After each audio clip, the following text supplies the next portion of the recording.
o le ua vai atu o lea ua talosaga le ofisa Loia Sili ina ia taofia pe aua neʻi faaauauina le apili foʻi lea a le faipule o faleata tolu le ala le pule rimoni ai afi e faatatau foʻi le toe apilino le faiʻuga le lena atou laʻi mai nei le latou keisi foʻi lea ma le toʻono e afi ai ma le afioga leʻi palemia ia e ui favaega na e maoti ai le talosaga le ofisa Loia Sili e aofia ai ma le avea o i latou mai tutino o le vaega lea ia ai pei avea le faamamafa ina ia tafia le apili ma tulaga faapena me se foʻi judicial review. On the other hand, o le foʻu toe au mai ke le lopo o se luʻi po se talosaga po se aioiga po se auega a le faipule lava lea ua toe au mai foʻi le feoga i le liʻi palemia ina ia malie ia e faise la faatautoga po se la ioega faalatusi paia mo li mauina e la faifeʻau e mama mai la ua i le vaega lea i le hit and run ia ona faaʻumai lea o lea mataupu so o lesi makaupu o le kau alo e kagi le court a o lesi makaupu o le kagi faaleagaga o se pefoliga mai e lua kagi e fai e kangi faakulafogo ko e kangi faaleagaga au mai se faatofalaiga lei atou ia o le vaega muamua o le afaiga o le apalai a le Loia Sili ma le lako au ofisa o ga ua leva ga pasi le kaimi e kauaiga ga fai le kagi po le claim lea a le ala i pule ae o lesi foi i ku foi le ua lisi mai lakou pe le ua faakulafogo foi lele go me sa le kau o ga faia o ga lele o igi mafuaaga kakau ualai o ga kalia ua leva ga pasi le kaimi o lesi foi vaega lea ke vai aku i ai a siaka e le o kekele ia lesi kako loia le vaia ia li of puleai ma lise ma sivai ma sam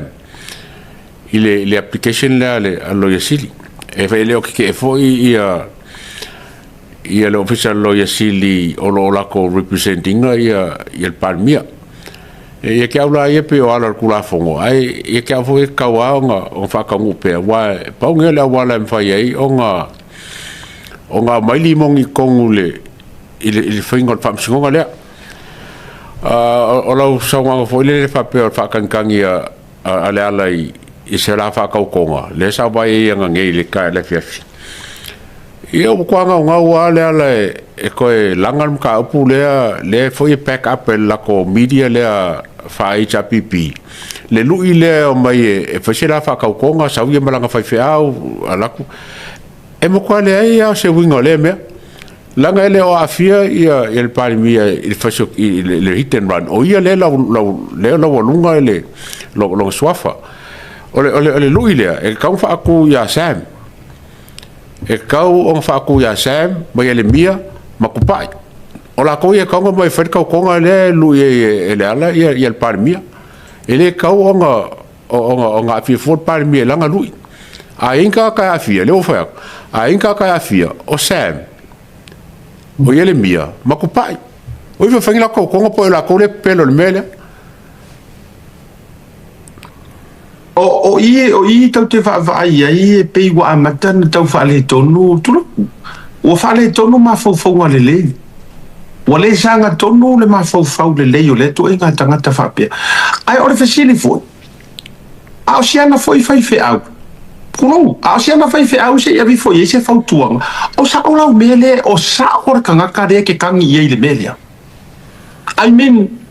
le ataua a fa pe o lala ai o i le palemia fa ko ese fa mangalo ia ma foi lele. Onga ave sa o le o longa manga kuma longa manga onga. Fa mole.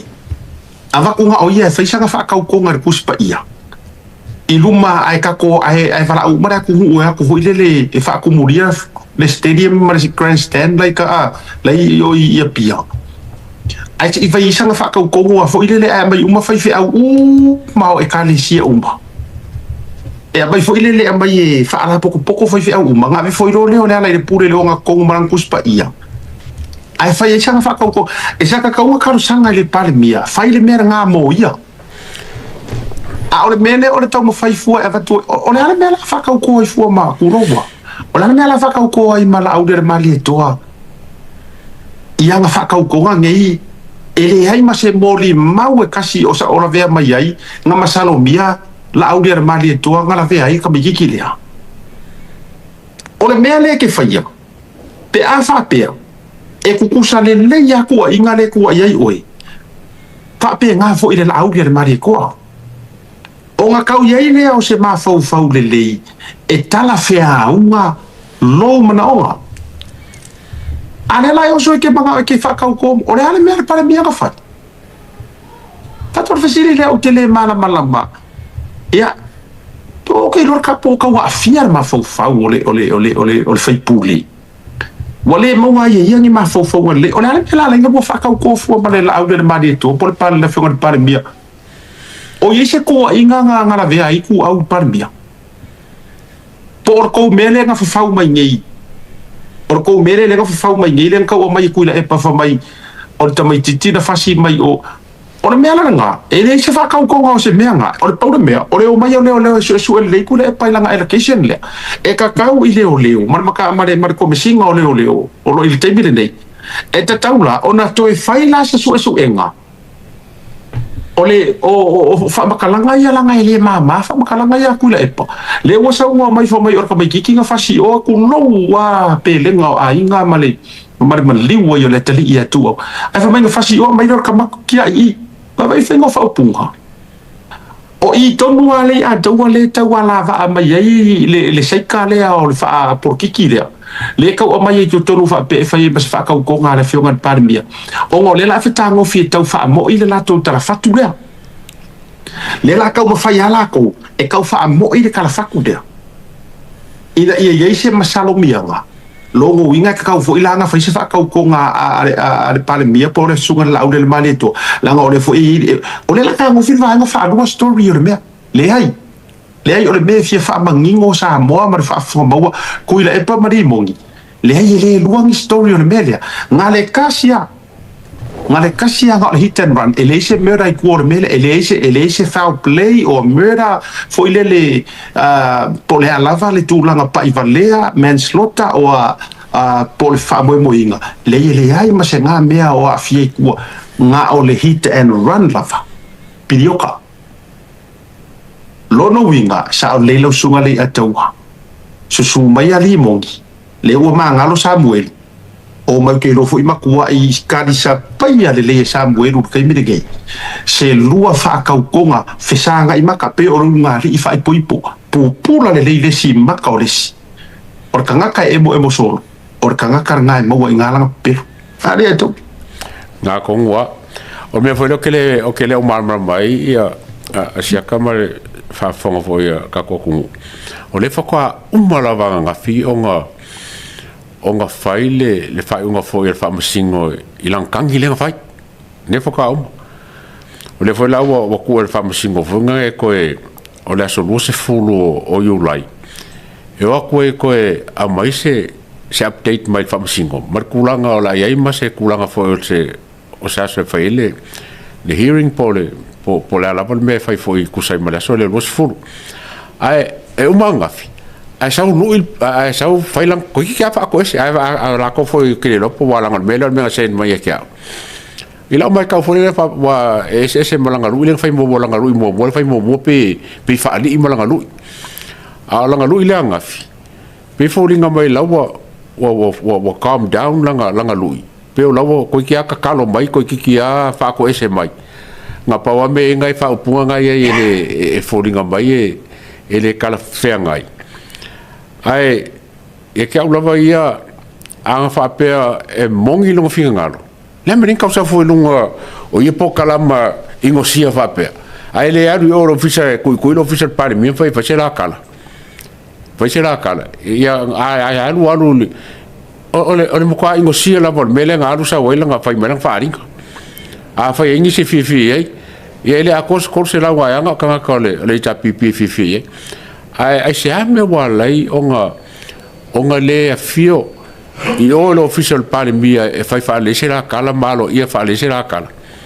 A saula le e fonga ke e ko kangi mai fa pe. E ke awa ia e pe lava e kau le Fefe Koe Keke le mea o le fai lang kangi le i fa mskonga e ko sa ko kar sanga le pale mia ko fa sera kau ko. E le pale ngi la fa longo mala wai. Ia, a voi la mena le tate fai atu wai. O ila ato e tau nuu o iana upu, mana tua mai le ataua.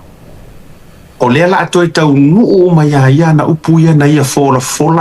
ma faa maa walunga ila na faa lilenga i le paadmia. Fa mai se ilonga e se le meo so mai e le la. O na fato a paadmia lea o le sunga lau le mali toa. O lela la koe fo ia. Se ilonga e se le meo so mai e le la. Fato a make sense le ma sa ole ole to inga fa ole ala ka ko ngala sa we fa tu lo ia te au le ataua a fai ole avangoa le ole ala le pule remoni e ia fa ko ese ya sa mo sa ole o ia fa ko ese tai ki le o fa ko ala ngai le alangi fa ko ese a fainga ke manga nga o i kai umo e kalesia e pouco aku se mea ngofo aka faikele ai lifo fai e nga fakauko ngai ruma me fapenga awa ke lor kama sawa le fakauko e mo sese e kasi ar fakauko ngai aki e piko poilo e aki e piko poko nga alo vinga le o faiet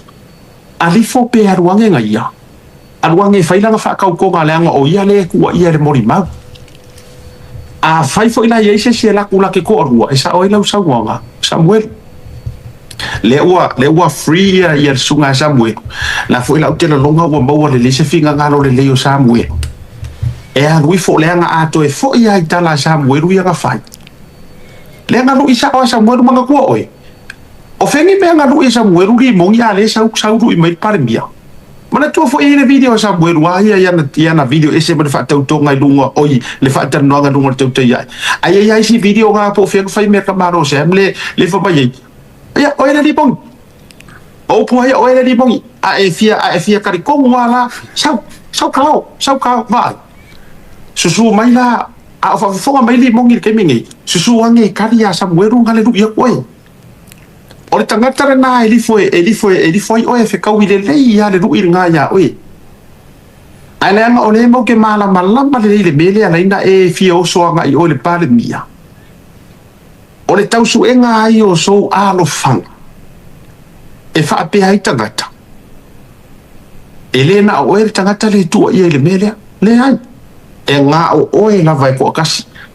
e na fo yo no o fa yatu tu lo we o le i o se ise ro ko ika ya ke au ya le nga no va ai le si na fa tan do le atu o le mele akingu ma ia di mongi ya ke ko akingu ali mongi ya ke fai mai le angor mata upua ia wa uma ai wo ngofo fu ko au mai sa moeru dunga fa karango le wa ma fu ai o fesilia ke fesilia ko ya o limo o anga fianga o mai lo maka upule o la fesilia nga mai ma wepe ana e le pala ai ke sa dunga ka fa karango te lola utala lewo ukari ma kwa fa fonga ba yala tunu ure ya to anga e le pala ai ke sa widunga ka fa kala ngor ke ninga o mai ngo fa kala ngwase anga e sa ma ke le so fa ko ke sa widunga ka fa kala ngwa e ke lola ukala ye ke wa le va nga uma le maka o le va nga uma agua fo inga nga uma nga sa bueru malanga mori mau sauli mongi malanga kali palengi uma sa o le ato ya peke moma ai o ke fai ya kula va pe ya ke oi nga alau le atua nga fa akanga le atua se inga ia vange mai lunga le ku ai nga kanga ma le va aku lo le ke ya awala ke ka ya ke awa ke le fia mai ya ke e ke fiu fo ye ke o ele kai o popole aku ro o popole me e mai hai awa nga le me e mai ai ma le wo va vai atu la tau na ofa malo ma fau ya fa uma fai e na ona ufa yatu le anga ele sa ona ufa makalanga le ke aru fa le fa mai o le maka upuaya o uma a o koe kango fuoko e mairi ia kamikiki lo Samuelu ele ai ele i uma se ko maka upu ia la oso uma o leanga bingi skafa wano kai minga o le whaamatalaga whaualo nga whai mai a o iai ngisi moli mau ma ngisi mau o i fafo po fea lava the case is still open e mawhai unga amai e whakarangoa le ala nga lainga amai lungar kamarea wa foi ngana ku ya o ko leo ai ko ka go filomi ma omi fangi wale ani anga sila fia ele ku ele se fa ma o ngir melia se ele pasa la lau fa pe va ku fa fonga le tu mele e mana tu ale anga sila fia ele ku o ngi pepelo bangi faku nga me ia se o leva nga oki o leva nga ki fako ila no le maka ele se ko fia karakala mo ia lela o fai aku ulaga ua ma lela o fai atu le vaega lea lei ataua faafoga le atunu o fea la lo uso la ofisini a Limogi le ana mea ua e le amai ai lo uso lau kama fai ava le ke lua fai ava faakasi tuloua le moa e le amai ai lau ulupooga seisi koe sau e au mai kou sa iliiliga ia lega sau fai mai o le ua umaga kou iloa e ese le sam lea o lesi sam le ua mai niusila o fea kou faigai o fea kou kala ia le la o ia kua o le ai o so la mai ka mai ke au ala mo le mai ai fa mo ngala ka malele anke rule le nga pe ore fofonga ava le anu ro koki i lunga nga kai mi fo mai wo uma ko su enga o le sam sa o ha la wo fa so la ngi sila ba ka ngi kala nga ko fia le ala me nga ele ka pa i lo uso fa ya vale ke mo fa ya va fakas le me nga ele ka pa ia va ko fa e kulu mo fa si homa e fai sang fa makalapa io ai sa me nga ele ka pa ia va ko fa sang boli mau o ko kala yang ko fa mai o sam sa wa le nga ave le fala le o fe o ia nga se la me nga ko le o ia ave ke si le ma fu le ala na le te fa tu fa ma dio ko finga ngano fa maru bua a fai wo ko fiu e ki ngai ai lara le anga e fai mea maka ukia le akua fai la o ko i mori mau nga sau mar kamare o ankeru wa fiu e la o mai le sam kasi sam lua sam koru sam fa wa fiu e sau le solo nga sam e le kai fia kala mo anisia e nga kai mi ko e tai down nga oso mai a kau faku mai ko e parasi ilano ai sea ele au ia ile akua ai ko ke fiu e ki ngia le mori mau sa mweru le nga sa ngor kau kai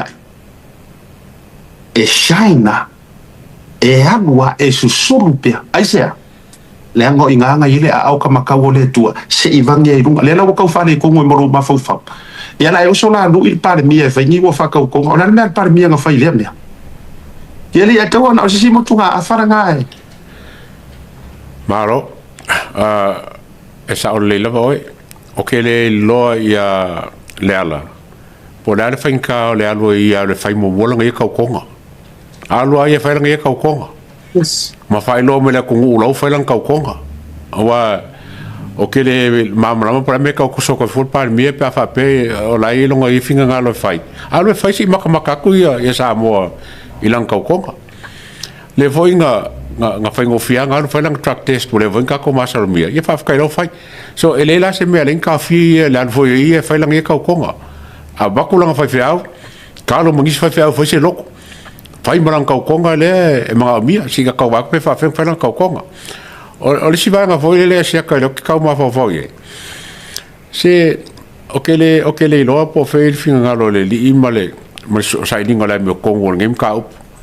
a fai foi wa fase inga ye lem ka yo awala ia me la me kongo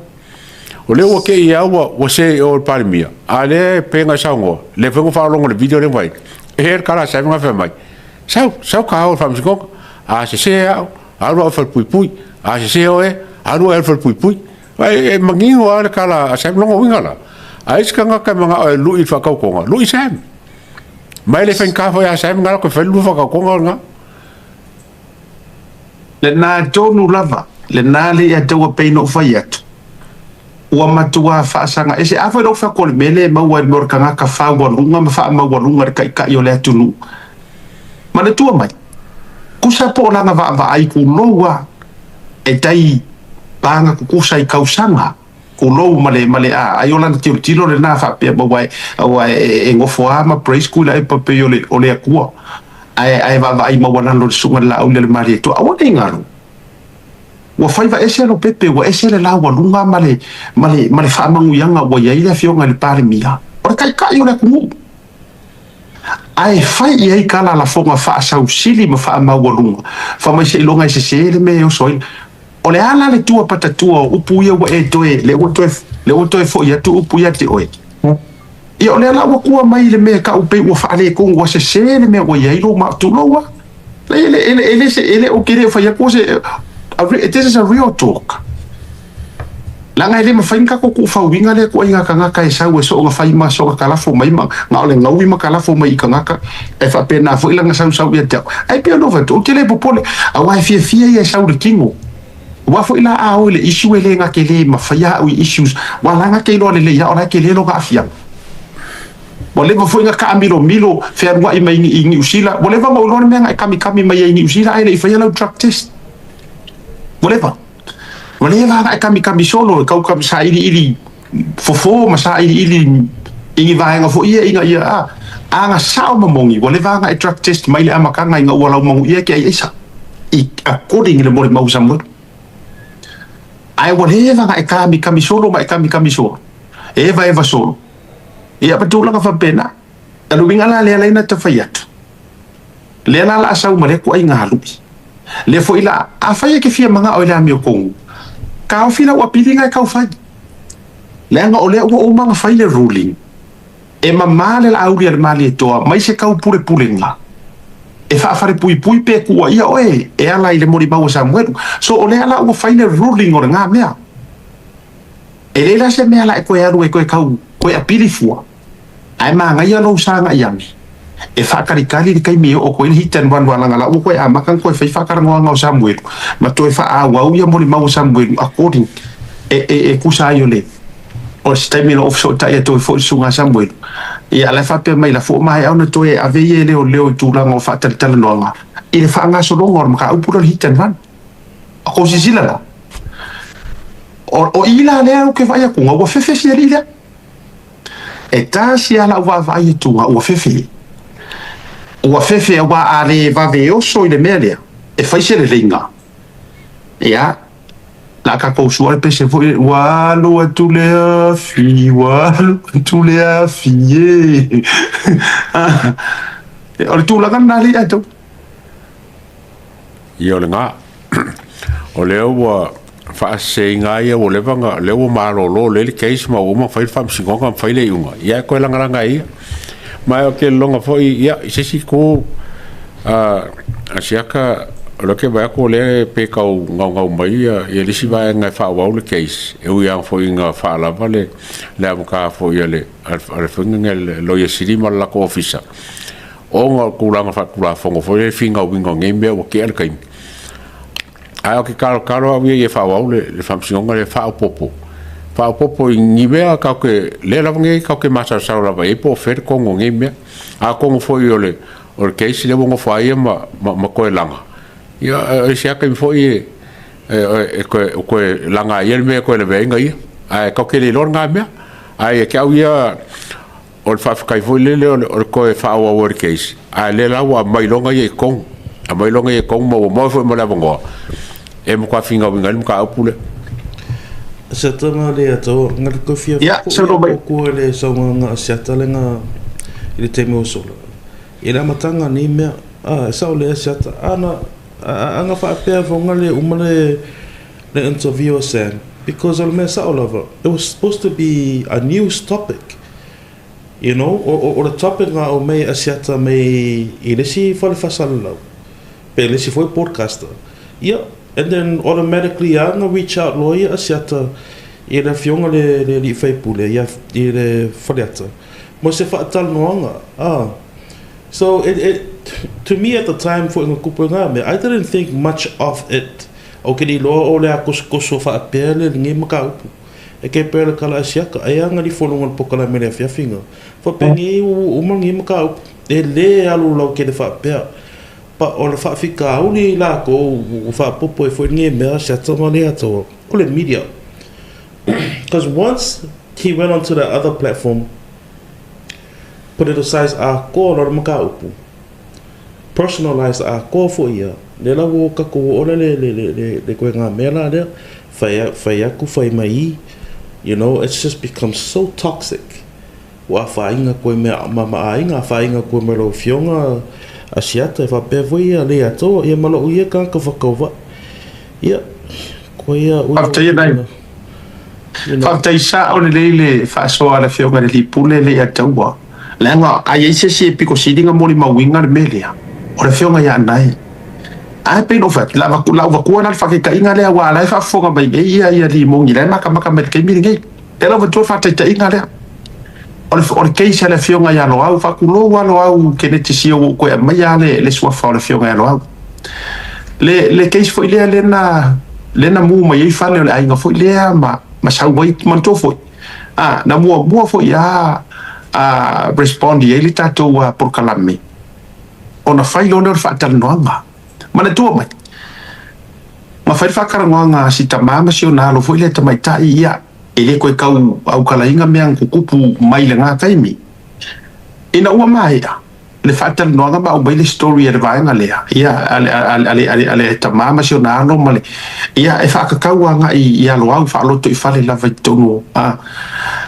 The second thing ma tō whaia o ngalue fo i le uso ia foresa, ia vaai nā foresa. Na matua whaata alise are kuringa kungos ka mo vaai. Aru e su e whaakapikor mauko olo au. E fia maua ska kua vangoa ma le fionga ia loau. Na maua ma atara noanga ma loau. Le fa fo ia na maua ma atara noanga me tulanga fa pena. O le winga la fa batala. E ui le fia o loau mai ai le fia wan fa mai te au ia loau ia siaka. Se ke fo ia ai sa te tau ana na fisili mo mai te au ai le ina le fa atara noanga na ma langa kau fo ngai lo le story ana o fa kuai. So se o mako kiuke e umanga mako wo le spiko mako mai le fu mako mai la ufionga nga uma no inga uma le a dawa mar fa fu ba sa mo o fea o koe pisa ingi si nga kes o fea o koe pisa ingi si nga kes ma fu isia e ui le fia o le fionga koe kau fangua ia i le ripoki foi sa matou faia mai i le whatina ua whaatanoa si tamasi a masiona fini. Ai sa maua fo ilo nā wanoa na whaamanino fo ilana pito la au. Nga uma le. E re iangi si mea a mea nga koe sanga wha. Nga mako kau mo whai whaapea la eri e kulava se ia whaafare pui halo hau pe se ia whaafare pui fo ia si tamasi a masiona whana. Le hai. A ore keisa le arkakari. Ia, pe ana o whai atu. Aue ke koe ika mai. Aue ke koe le fia mai. Le anga sa maua loa vangoa i le amakanga. Ai nga ese fo i lo. Ia, ka kere i lopo le ane. E se rau whaato whala inga sai. Nga io e mai e kake whaakarangoa. Ia e uma ema. Ia e koe whai mai u Faasa'O e lau media o e lau Loia nga e halo nge media. Ia e uma e loa e aru whai mai a ure media. Ma fai mai a ma ia le laua wa fiu ngira koe kau kinga ia le wa fiu ngi ma koe kau karusanga solo wala valea ia o inga mafua ia ole tulanga na le ia tu so ia jau ia ele kai kari inga le pale bia ko inga ru ifa pengi ole a se tali ole tu inga ru ifa pele ia tu o ke ro o ka kau e fe americano le lu ia Alo kakalia.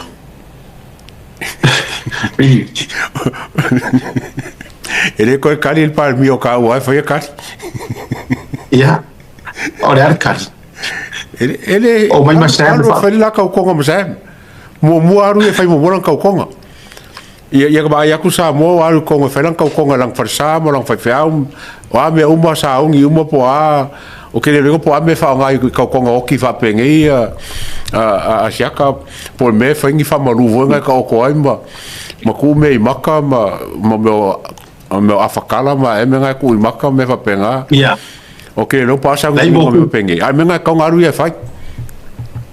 o ku kama kukama ke no kukama e tu ilumo e ta oto o so fo e ta oto tu li mai fata ona mai le mo meo kukama fo i ta fisi tu ilungo mata ia